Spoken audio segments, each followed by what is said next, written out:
भगवान श्री कृष्ण की मधुर बाल लीलाएं में धेनुकासुर का उद्धार, इसको संक्षेप में कह देते हैं, ये भी लीला विहार है।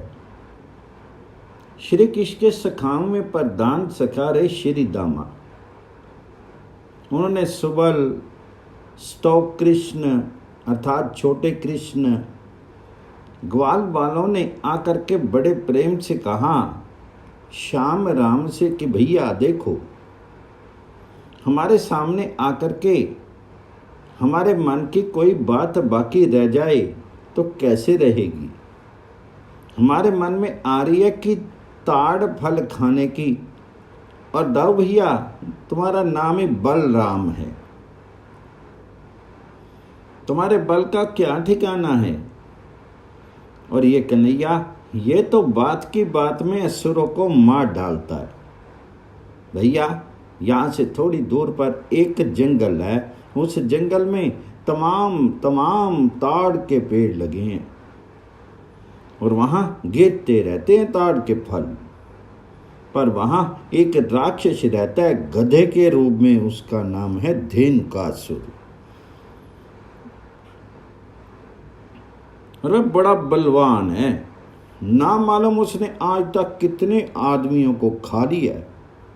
भैया हमारे मुंह में तो अभी पानी भरा आ रहा है, बड़े मीठे मीठे उसके फल हैं, वह पड़े रहते हैं और उसकी सुगंध देखो, वाह यहाँ तक आ रही है।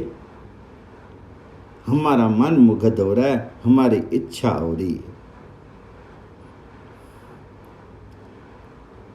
तुम भैया हमारी मंशा पूरी कर दो, चलो साथ। दोनों हंसे, गए वहाँ पर और जा करके उस पशु को मार दिया।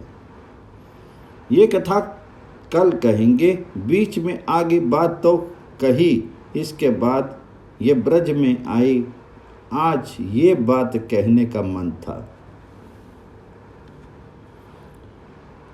अब ये गाय चराने लगे, रोज का इनका काम हो गया कि गाय चराने जावें और रोज लौटें। अब यहाँ पर विचित्र चीज क्या है, यहाँ से माधुर्य का प्रारंभ हो जाता है।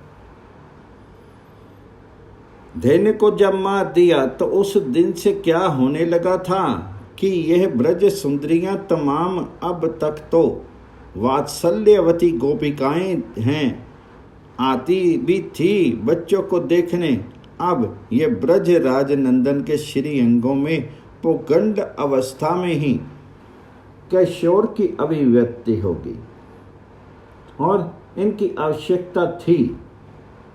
अब यदि किशोर की अभिव्यक्ति ना होती तो जितना ये भगवान जी के निकुंज लीला का प्रकरण है, ये कुछ बनता ही नहीं और असल में अश्रद्धालुओं के लिए बना ही नहीं।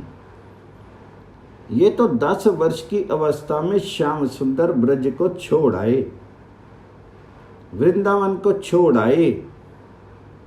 उनकी दृष्टि में यह चीज बनी नहीं, लेकिन गोपांगनाओं की दृष्टि में और श्याम सुंदर की दृष्टि में भगवान श्याम सुंदर में किशोर भाव का आविर्भाव हो गया और श्री राधिका जी तथा उनकी काय व्यू रूपा गोपियों में भी इसी वे में समुचित किशोर भाव का विकास हो गया।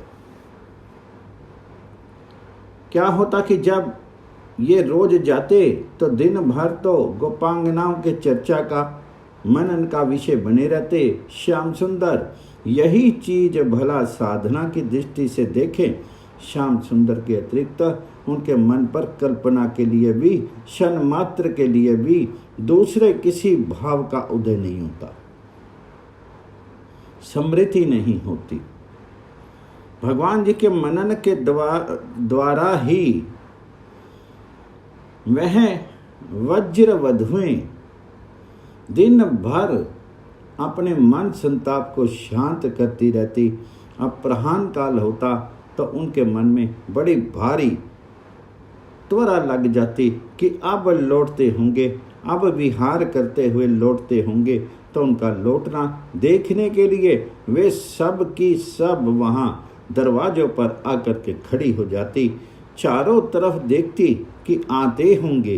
दूर से वंशी ध्वनि सुनाई देती तो उनके मन में एक अभिनव रस का संचार हो जाता और वे वहीं से अपने मन को खो देती और वहीं से उनको दिखने लगता उनका स्वरूप। मुरली ध्वनि के साथ साथ उनको सारा दृश्य दिखने लगता। वे देखती कि गायों के खुरों से जो रजकण उड़े उससे आबाद मस्तक उनका अंग धूसरित हो रहा है और ऐसा मालूम होता है कि घन कृष्ण जो केश राशि हैं घुंघराली, ये है इन पर मानो भौरों की राशि है। असंख्य अगणित भ्रमर जो हैं ये भगवान के मस्तक पर खेल रहे हैं, परंतु ऐसा मालूम होता है कि वे अचल हो गए हैं, मंडराते नहीं हैं, मानो वहाँ पर बैठ गए हों। वह जूड़ा उनका बंधा हुआ मालती पुष्पों के द्वारा गुथित उधर भाग में मोर पिछ लगा हुआ और यह नाचते कूदते आते तो सौंदर्य माधुर्य सुकुमार लावण्य कमनीता, मानो सबकी यह खान है। उन्होंने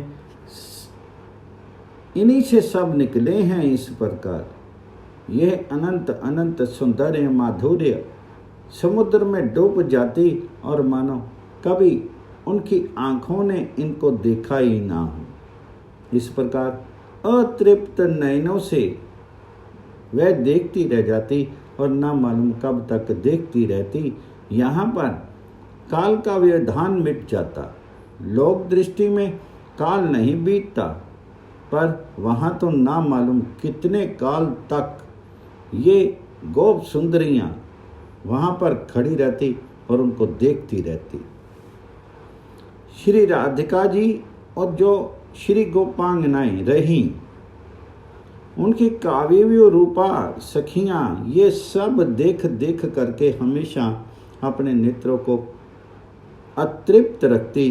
भगवान आकर के मानो वहाँ खड़े रह जाते। वे देखती कि ये खड़े रह गए हैं और मानो वंशी ध्वनि के द्वारा हमसे बोल रहे हैं, बात कर रहे हैं। ये दशा उनकी रोज की होती, जो निर्विकल्प समाधि में नहीं होती। निर्विकल्प समाधि में जो दशा होती है उसमें तो कुछ ग्रहणता नहीं, कुछ दिखता नहीं, सबका अभाव हो जाता है और यहाँ सबका भाव हो जाता है श्याम सुंदर में। ये श्याम सुंदर में बन जाती, झूमती रह जाती।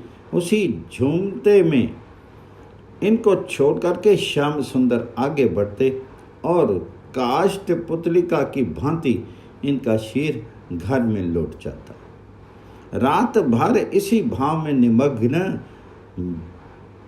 वह रहती और रहती हुई वहाँ पर रात भर दर्शन करती रहती, संलाप करती रहती। ये उनका रोज का कार्यक्रम रहता। भगवान आज धेनुकासुर का वध करके लौटे, तब गोप सुंदरियों ने वचनों से नहीं अथवा आत्म निवेदन करके उनका स्वागत किया, सत्कार किया। और वहाँ पर वे लोग जो अपने अपने भाव में निमग्न कम हो सके, जिनका थोड़ा कम अधिकार रहा, यद्यपि सभी बड़े हैं, वे गाने लगी। सुखदेव जी ने तो कुब्जा के भी गुण गाए हैं और बड़े भारी ऊंचे ऊंचे लोग भी कुब्जा के भाग्य की सराहना करते हैं। जरासी दुर्भाग्य शब्द कहा सुखदेव जी ने तो उनके लिए उसके मन में जरा सी कोई वासना रही उसको लेकर के, और श्री कृष्ण ने उसको स्वीकार किया। इसलिए कुब्जा भी महान भाग्यवती, उसके भाग्य का कोई ठिकाना नहीं। ये गोप सुंदरियां जिनके अंदर अभी आप पढ़ चुके हैं कि केवल श्री कृष्ण सुख ही जिनका जीवन है, इनके सिवाय उनके जीवन का कोई स्वरूप ही नहीं। वे भगवान श्री कृष्ण को पा करके अतृप्त नयनों से देखती रहेगी और कम भाव वाली गाने लगी। नीलमणि धेनु लिए सेंग आवत, गोपद धुरी गगन में छाई, सो धन इतुत धावत। क्रीडत ग्वाल बाल संग प्रमुदित, हिरिमली हसत हसावत। नाचित कूदत विदित ताल है, वेणु विशान बजावत। मुरली धुनी सुनी मधुर काना की, घर घर मंगल छाए। ब्रज जन मन रंजन दुख भंजन, मोहन बनते आए। अलकावली अली पाती लजावनी, कुटल भ्रकटी अधि बाकी। सिर सीखी पिछ मुकुट मणि मंडित, मधुर मनोहर झांकी। बन बिहस्त शम जनित सेदकन, सुमल लाट पल झलकल। नीलोत पल दल कांति मनोहर, प्रेम सुधा सर छलकत। जलद निरखी ज्यों त्रिषित चातकी, चित्त निरतिशय हर्षत। गोपी जन त्यों मगन होत हरि, रूप माधुरी निरखत। रस में बलित ललित मणि कुंडल, गंड मुकरी अधि चमकत। नटवर वेश मदन मोहन की, रूप ज्योति अति दमकत। एक दिन श्री दामा सुबल आदि सखाओं ने राम बलराम से कहा, वहाँ थोड़ी दूर पर एक वन है और उस वन में पंक्ति की पंक्ति ताड़ के पेड़ों की है और वहाँ बहुत से ताड़ के फल पग पग पर गिरते हैं और बहुत से पहले के गिरे हुए भी हैं। वहाँ रहता है एक दैत्य, उसका नाम है धेनुक। उसके मारे वहाँ के फल किसी के काम नहीं आते। वह गधे के रूप में रहता है। वह स्वयं भी बड़ा बलवान है और उसके साथी बलवान दैत्यों का वहाँ समूह बसता है। बहुत बहुत दैत्य वहाँ आकर के बस गए हैं। वह सभी प्रायः गधे के रूप में रहते हैं और वह आदमी को खाता है। अब तक ना मालूम कितने आदमियों को वह खा गया। यही कारण है कि कोई भी आदमी डर के मारे इस वन में जाता नहीं। फलों से बड़ी सुगंध आती है, ना मालूम कैसे वे ताड़ के फल हैं जो हमारा मन तो चलता है पर हमने कभी खाया नहीं। डर के मारे सब हमारे घर वालों ने, बाबा ने कहा वहाँ मत जाना, इसलिए वहाँ हम कभी गए ही नहीं।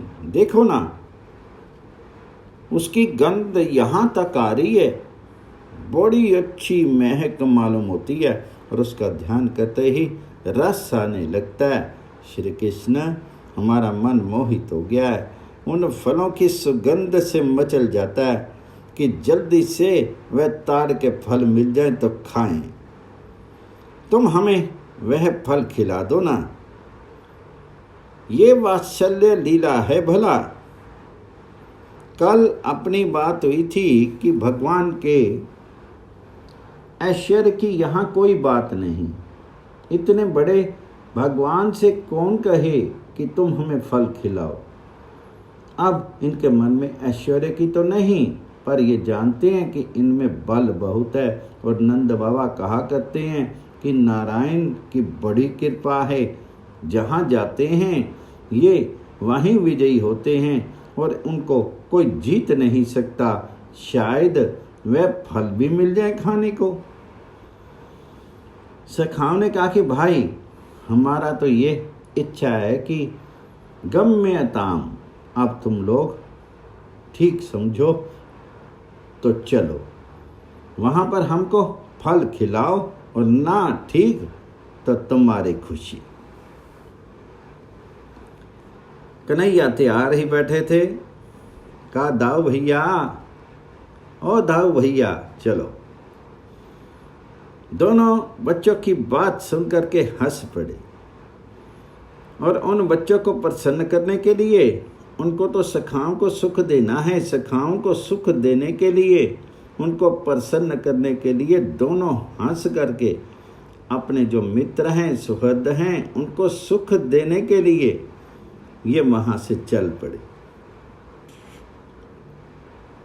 अब दाऊ जी जब आगे आगे होते हैं तो श्री कृष्ण आगे बढ़ करके कोई काम नहीं करते, दाऊ जी करते हैं। दाऊ जी सरदार सबके आगे आगे चले फिरे, फिर सब और ताड़ के पेड़ों को पकड़ पकड़ कर लगे हिलाने।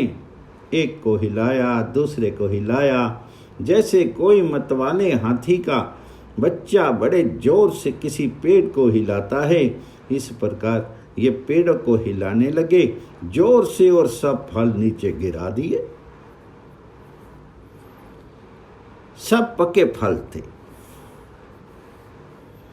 दैत्य तो सब निर्भय रहे वहां पर। इनको किसी बात की शंका थी नहीं कि हमारे जंगल में भी कोई आ सकता है। जब इन्होंने फलों के गिरने की आवाज़ सुनी, बड़ी भारी आवाज़ हुई, तब उस दैत्य ने देखा कि क्या हो गया, ये कैसी आवाज़ है। तब वह दौड़ा। इतना बल था और इतना वेग था कि पृथ्वी कांप गई, पहाड़ कांप गए उनके दौड़ने पर। वह बड़ा बलवान रहा। उसने आते ही बलदेव जी के पास आकर के पिछले पैरों से दुलत्ती झाड़ दी और रेंकता हुआ पीछे हटा। पीछे हट करके फिर दाऊ जी के पास पहुंचा तो दाऊ जी ने आव देखा ना ताव, और उसके पिछले पैरों को पकड़ने के लिए लपके तो उसने दुलत्ती झाड़ने की फिर चेष्टा की। उसके पैर उठाते ही बलराम जी ने उनके पिछले पैरों को पकड़ लिया, एक ही हाथ से पकड़ लिया। हाथ बड़े हो गए, पकड़ लिया एक ही हाथ से और आकाश में घुमाया। घुमा करके पेड़ पर धेम मारा। बस पेड़ से लगते ही उसके प्राण पखेरु उड़ गए। वह सदगति को प्राप्त हो गया। जब उसको चोट लगी उस पेड़ की तो बड़े जोर से वह गिरा। उसमें बड़ा बल था और पेड़ में बड़ा भूस था। वह ताड़ का पेड़ बड़ा विशाल था। इसके शीर की चोट जब पेड़ पर लगी तो पेड़ भी जड़ से उखड़ करके गिर पड़ा। वहाँ बहुत पेड़ थे। एक पेड़ गिरा दूसरे पर, दूसरा पेड़ टूटा, वह गिरा तीसरे पर, तीसरा गिरा चौथे पर। एक दूसरे को गिराते हुए ताड़ के बहुत से पेड़ एक साथ ही टकरा करके गिर पड़े।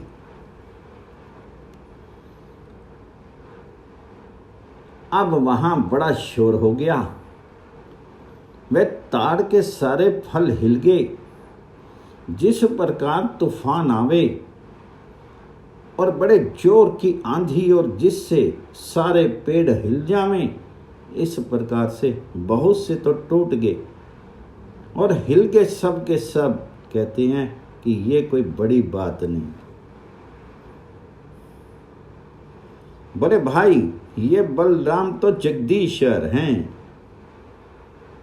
सारा संसार इन जगदीश्वर में वैसे ओतप्रोत है जैसे सूत में कपड़ा।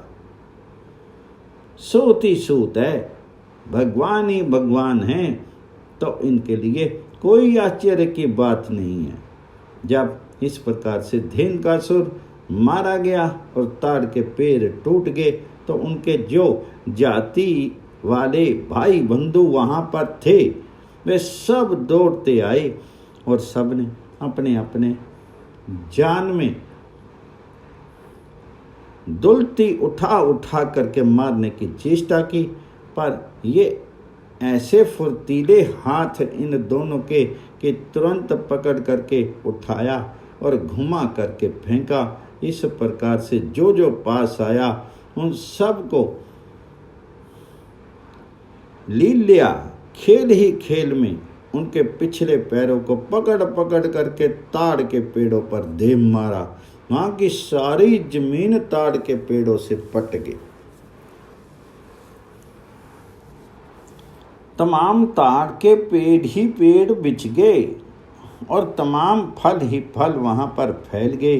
तमाम ताड़ के फलों में वहां की भूमि भर गई और सारे दैत्यों के शीर वहां पर पृथ्वी पर फैल गए थे। ना मालूम कितने दैत्य मरे। ताड़ और ताड़ के फल और दैत्य इनके मारे यहाँ की सारी भूमि ढक गई। तो देवता तो सब देख रहे थे। देवता डर भी जाते हैं बहुत जल्दी, और जब इनके मन की होती है तो फूल बरसाने लगते हैं। देवता सब देख रहे राम श्याम ये मंगलमय लीला और लगे फूल बरसाने। बाजे बजा बजा कर कर धुंध भी बजाने लगे, सतवन करने लगे। इस प्रकार देवताओं के बाजे बजने लगे, स्तुतिमान होने लगा। अब तो श्री कृष्ण ने कहा कि भाई तुम लोग खूब फल खाओ और तमाम जाकर के बांट देना गांव में। अब सब मनुष्य यहाँ आवे और फल खावे निष्कंटक हो गया। यह वन फल खाने के लिए सबको और गायों को भी इधर छोड़ दें, कोई हर्ज की बात नहीं। पशु यहाँ पर स्वच्छंदता से घास चरें और मनुष्य यहाँ के फल खावें। उस दिन से वह मनुष्यों के लिए जो उस पर रोक लगी थी, जो बांध था, वह टूट गया और मनुष्य वहाँ फल खाने लगे, बड़े सुंदर सुंदर, और पशु घास चरने लगे। अब कमल दल लोचन भगवान श्री कृष्णचंद्र दाऊ जी के साथ वहां से ब्रज में लौट रहे हैं।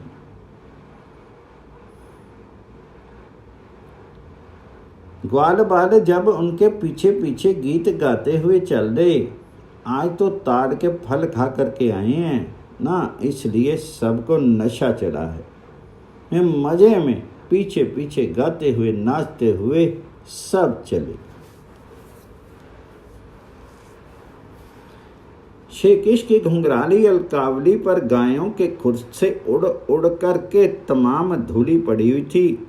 सिर पर मोर पंख का सुंदर मुकुट था और बालों में अपने आप भी और सखाओं के द्वारा भी सुंदर सुंदर वन्य पुष्प गूंथ दिए थे और नेत्रों में वन उनके तो मधुर रस बहता ही है। बड़ी मीठी मीठी चितवन इनकी और मुख पर मनोहर मुस्कान है। मधुर मधुर मुरली बजा रही हैं और ग्वाल बाल सब उनके साथ साथ भगवान जी की ललित कीर्ति गा रहे। ये रोज का काम है।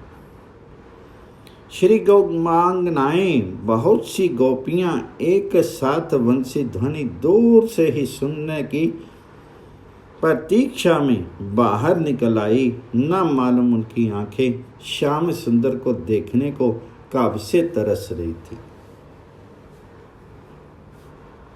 आंखियां हरि दर्शन की प्यासी।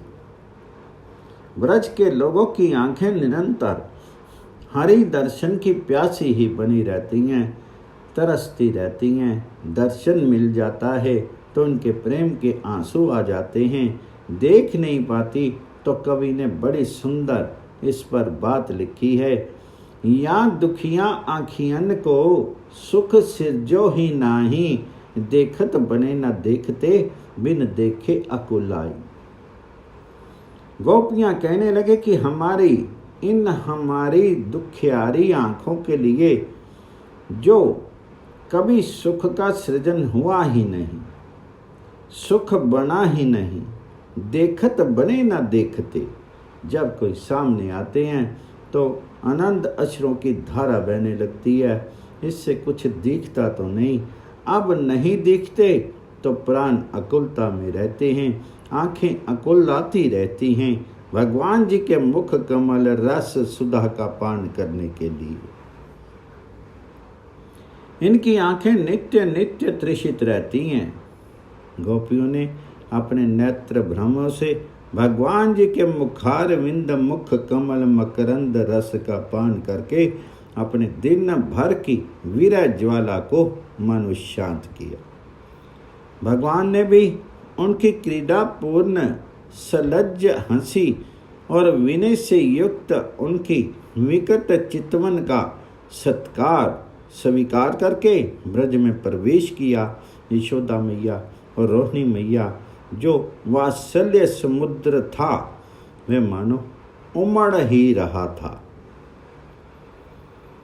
यशोदा मैया रोहिणी जी तो बस प्रतीक्षा कर ही रही थी, सब चीज सजा करके रखी थी। पहले से ही खाने पीने का सारा सामान, उपटन का सामान, नहाने का सामान। आजकल लोग साबुन तेल रखते हैं ना, आजकल लोग साबुन तेल रखते हैं ना गंदी चीज, और उन्होंने तो पहले से उपटन सजो करके रखा, नहाने की चीज रखी और खाने की आते ही कलेवा कर लेंगे, कुछ माखन खा लेंगे, फिर उबटन लगाएंगे। इनके वात्सल्य का स्नेह सागर उमड़ रहा था। श्याम राम के घर पहुँचते ही और उनकी इच्छा के अनुसार और समय के अनुरूप पहले से ही सजा कर रखी हुई सब वस्तुएं खिलाई, पिलाई, पहनाई, तेल उपटन लगाया, स्नान कराया और दिन भर घूमने की थकान को दूर किया। फिर अच्छे अच्छे नए नए कपड़े पहनाए। दिव्य पुष्पों की माला मैया ने पहले से बना करके रखी थी। मैया जानती है कि इनको पुष्प बड़े प्यारे हैं। दिव्य पुष्पों की माला पहना दी, चंदन वंदन लगा दिया, फिर कहा कि अब भोजन करो। कलेवा लो तो पहले कर ही लिया। माताओं का परोसा हुआ बड़ा स्वादिष्ट भोजन। भोजन से तो पेट हर एक का भरता है, पर कोई भोजन पेट में दर्द पैदा कर देता है। भोजन बनाने वाले का और खिलाने वाले का जैसा भाव होता है उसके अनुसार भोजन का शरीर पर प्रभाव पड़ता है। इसलिए अपने यहाँ कहा है कि माँ के हाथ के भोजन से बढ़ करके अमृत कहीं नहीं। इसी प्रकार पति के लिए पत्नी के हाथ का भोजन है। दूसरे लोग जो भोजन बनाते हैं और परोसते हैं उनमें वह हृदय का अमृत नहीं रहता ही नहीं। चीज चाहे कैसी बन जाए, बढ़िया बन जाए, देखने में खाने में सुंदर लगे, पर उसके अंदर अमृत नहीं रहता। और भगवान खोजते हैं अमृत। सखाओं की जूठन खा लेते हैं, उनमें अमृत रहता है। मैया के हाथ का दिया हुआ भोजन ग्रहण किया। दोनों मैयाओं ने भोजन सामग्री तैयार की थी, उसमें अमृत भरा हुआ था। बड़े लाड प्यार से दुलार दुलार करके जिमाया और बड़े प्यार से सुला दिया। इनको राम श्याम बड़े आराम से सो गए। दिन का सुर लीला समाप्त हुई। बोलो कृष्ण भगवान जी की जय।